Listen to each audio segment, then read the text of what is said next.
लोकशाहीर अण्णाभाऊ साठे यांच्या जयंतीच्या निमित्ताने मी सर्वांना शुभेच्छा देतो।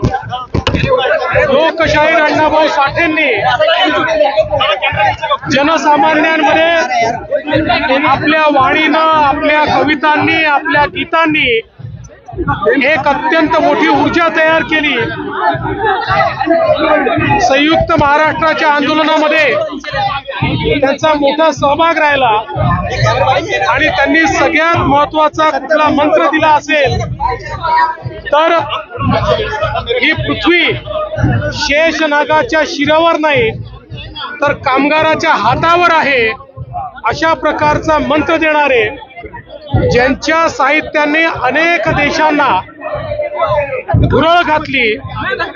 आणि मी स्वतः रशियामध्ये त्यांच्या पुतळ्याच्या अनावरणाला गेलो होतो, त्यावेळी बघितलं कशा प्रकारे रशियामध्ये लोकशाहीर अण्णाभाऊ साठे यांच्याबद्दल आत्मीयता आहे, त्यांच्या साहित्यावर अभ्यास चालतो।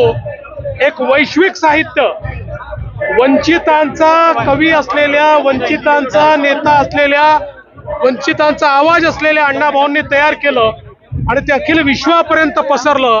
आणि म्हणूनच आम्ही सगळे आज या निमित्ताने लोकशाहीर अण्णाभाऊ साठे यांना नमन करतो।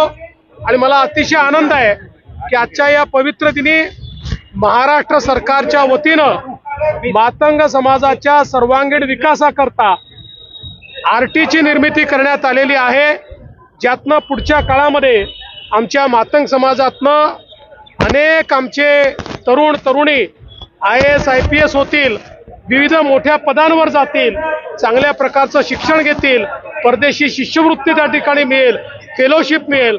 आणि म्हणून मला अतिशय आनंद आहे की महाराष्ट्र सरकारने आजपासून याची सुरुवात केली आहे।